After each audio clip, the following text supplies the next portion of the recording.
Everyone wants discipline. Everyone wants the results. The better body, the successful career, the confidence, the freedom. But very few people want the reality of what creates those things. Because discipline isn't exciting. It isn't motivational. It isn't inspiring. Most of the time, it's uncomfortable. It's waking up when you want to stay in bed. It's working when you'd rather relax. It's doing the difficult thing when nobody is watching. That's the hard truth. People think disciplined individuals have something special, more motivation, more willpower, more talent, but they don't. They've simply learned something most people never do. Your life changes the moment you stop asking, "What do I feel like doing?" and start asking, "What needs to be done?" Because discipline isn't about feeling ready. It's about acting despite not feeling ready. And once you understand that, everything starts to change. If discipline is so important, why does it feel so hard? Why do simple things seem impossible some days? Why is it easier to scroll for an hour than work for 10 minutes? The answer has less to do with your character and more to do with your biology. Your brain was not designed to help you achieve ambitious goals. It was designed to keep you alive. For most of human history, survival was the priority. Food was limited. Energy was valuable. Every unnecessary effort came with a cost. Because of that, your brain evolved to conserve energy whenever possible. It constantly looks for the easiest path, the most comfortable option, the least amount of resistance. And that's exactly why discipline feels unnatural. When your alarm goes off early in the morning, your brain doesn't care about your goals. It cares about comfort. When it's time to work on something difficult, your brain doesn't care about the future version of you. It cares about saving energy right now. That's why resistance appears, not because you're weak, not because you're lazy, because your brain is doing what it was designed to do. The problem is that the modern world takes advantage of this. Every app, every notification, every piece of entertainment is competing for your attention, competing for the easiest possible dopamine. And compared to those things, real work feels difficult. Reading feels difficult, training feels difficult, learning feels difficult. Not because those activities are bad, because they require effort before reward. Your brain wants the reward now. Discipline asks you to wait. That's the battle. Comfort now or growth later. Easy now or better later. Most people think disciplined individuals don't experience this struggle. They do, every single day. The difference is that they stop treating resistance as a sign to quit. They understand that resistance is normal. In fact, resistance is often a sign that you're doing something important, because growth almost always lives on the other side of discomfort. The moment you understand this, everything changes. You stop asking, "Why is this so hard?" and start realizing it's supposed to be hard. That's not a flaw, that's the process.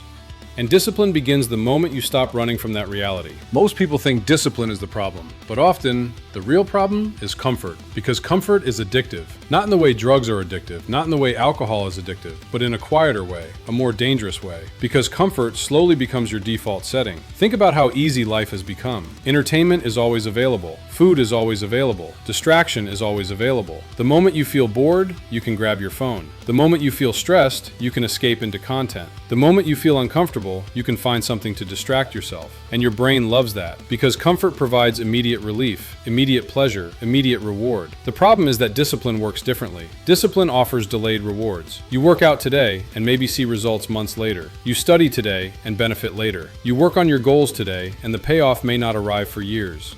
Your brain naturally prefers the option that feels good now. That's why comfort becomes so powerful. Every time you choose the easier option, your brain learns something.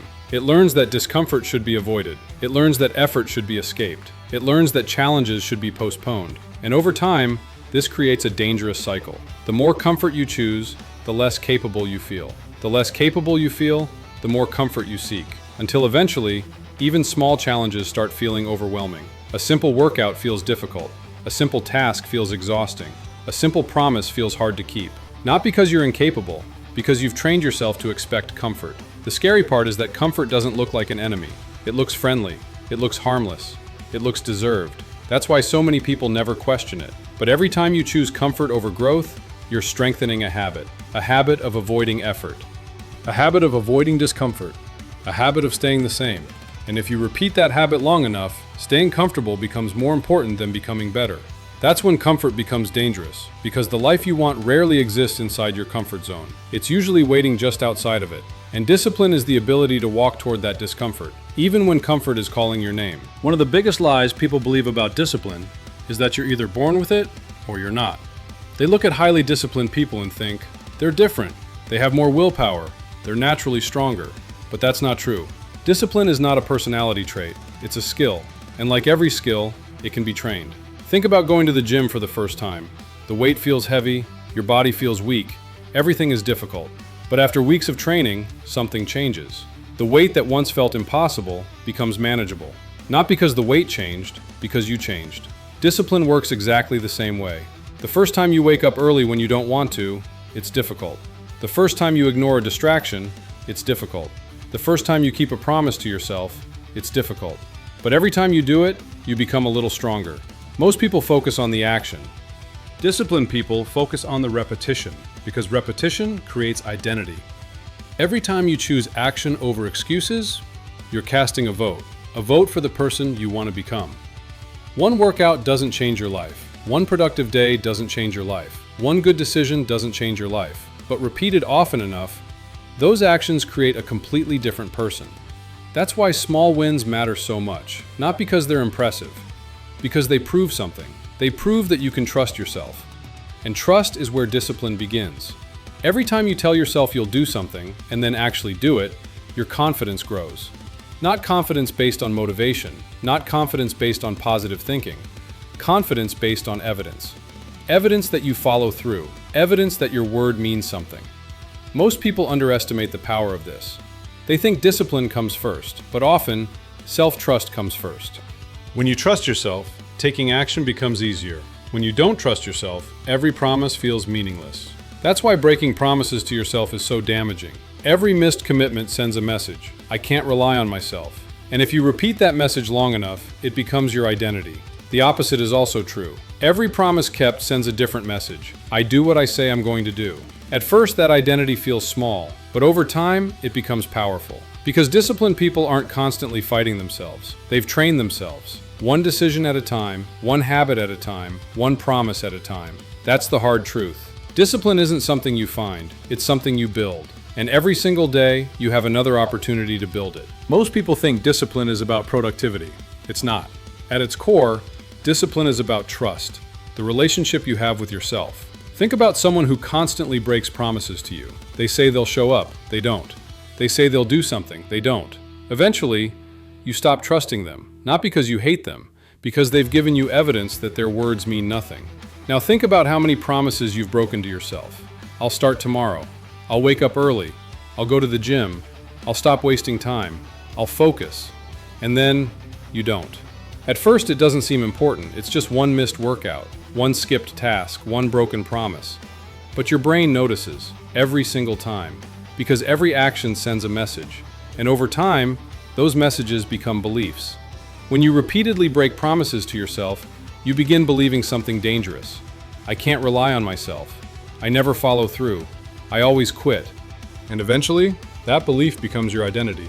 That's why discipline is about more than results. It's about self-respect. Every time you do what you said you were going to do, you strengthen your trust in yourself. Even if the action is small, a 10-minute workout, reading a few pages, finishing one task, keeping one commitment. The size of the action doesn't matter nearly as much as the fact that you followed through, because every promise kept becomes evidence. Evidence that you're reliable, evidence that you're capable, evidence that your word means something. And confidence grows from that evidence, not from motivational speeches, not from positive thinking, from keeping promises. That's why disciplined people often seem more confident. It's not because they believe in themselves more, it's because they've proven to themselves that they can be trusted, again and again, day after day. The truth is, self-respect isn't something you think your way into.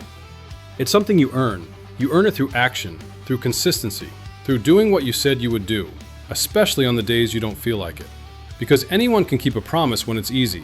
The real test comes when it's difficult, when you're tired, when you're distracted, when nobody would know if you quit.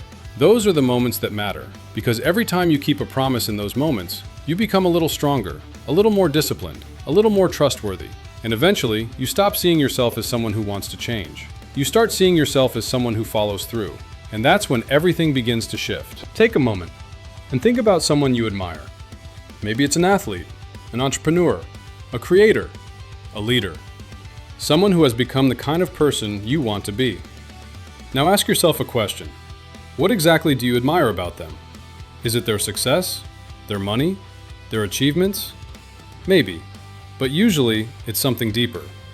You admire their discipline, their consistency, their ability to do difficult things when most people would quit.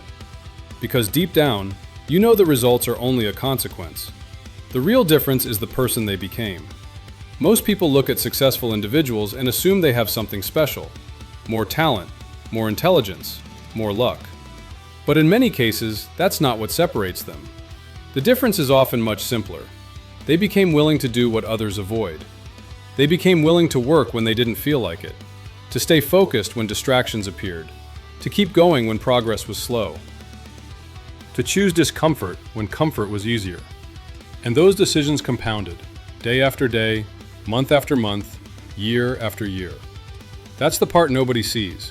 People see the result. They don't see the thousands of choices that created it. The early mornings, the difficult workouts, the lonely hours of work, the moments when quitting would have been easier. Success is rarely built in a single moment. It's built in those invisible moments, the moments when nobody is watching. And that's actually good news, because it means discipline isn't reserved for a special group of people. It means the same process is available to you, right now. You don't need to become perfect. You don't need to become extraordinary overnight. You just need to make the next right decision, then the next one, and then the next one. Because every disciplined action changes you, not instantly, but gradually. Every time you choose effort over excuses, you become a different person. Every time you choose growth over comfort, you become a different person. Every time you choose action over procrastination, you become a different person. That's how identity is built. Not through what you say, through what you repeatedly do. Eventually, the person you admire and the person you are become closer and closer. Not because you wished for it, not because you waited for motivation, because you earned it. One decision at a time. And one day, you'll realize something powerful. The qualities you admired in other people have become qualities you see in yourself. And that's when discipline stops feeling like a struggle, because it's no longer something you do. It's who you are. Most people spend their lives searching for a secret, a better strategy, a better routine, a better source of motivation. But the truth is much simpler. The life you want is built through the choices you make every day. Not the big decisions, the small ones, the ones nobody sees. The workout you almost skipped, the task you almost avoided, the promise you almost broke.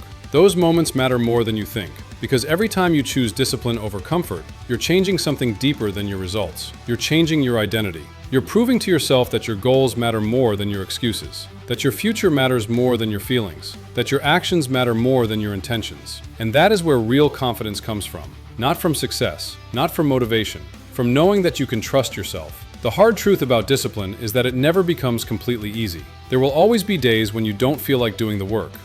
Days when comfort seems more attractive. Days when quitting feels reasonable.